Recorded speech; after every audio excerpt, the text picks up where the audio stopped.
Անարդարություններ դպրոցում մաս 1 Իմ համար դպրոցում համար 1 անտանելի անարդարությունը այն էր, երբ որ դու վատ սովորող ես, բայց այդ օրվա դասը շատ լավ 10-ի պատասխանել ես ու քեզ բարձր չեն դնում, ինչա թե դու վատ սովորող ես։ Հաջորդ անարդարությունը իմ համար այդ էր, երբ որ հերթապահների ինչ-որ ցուցակ էին կազմում, որտեղ միշտ աղջիկներն էին հերթապահ լինում։ Որ դասասենյակը մաքրել, այդ գրատախտակի շորը լվանալ, ավլել, ամեն ինչը միշտ աղջիկներն էին անում, բայց տղաներին գոնե չէին ասում գնա մի հատ էս աղբը թափի, մաքսիմալ անարդար էր։ Ամիա sense պահել կար, քանի որ տղաների ու աղջիկների հետ կապված թեմա բացվեց, ասեմ։ Երբ որ ինչ-որ տղա դասը չի սովորել, գալիս ինչ-որ հումորներ անում, տակից դուրս է գալիս, ցածր չեն դնում, բայց երբ որ աղջիկն է տենց փորձում հումորներով, ինչ-որ կատակներով իրավիճակի տակից դուրս գա, ինչ ասես չեն ասում իրան։ Հա, մի հատ էլ ապիտնի պահ կար, այն որ դասարանում նստած բոլորը խոսում են գժանոցաբառացիորեն ու դասատուն հենց քեզ է նկատում։ Ես տենց վիճել ունեմ իմ էջում։ Երբ որ բոլորը նստած արտագրում են, ու ինքը գալիս է հենց քո ձեռքից է վերցնում հեռախոսը կամ չգիտեմ, այն ինչից որ դու արտագրում էիր։ Դու նստած ես ամենավերջում, նկատում գալիս վերցնում է, բայց իր դիմացը նստած աշակերտը, որ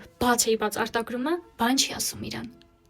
Խոմերում գրեք, թե դուք ինչ անարդարությունների եք բախվել դպրոցում, հնարավոր է երկրորդ մասում ձերը ներառեմ։ Իսկ ավելին տեսնելու համար ուղղակի հետևեք էջիս։ Բայ։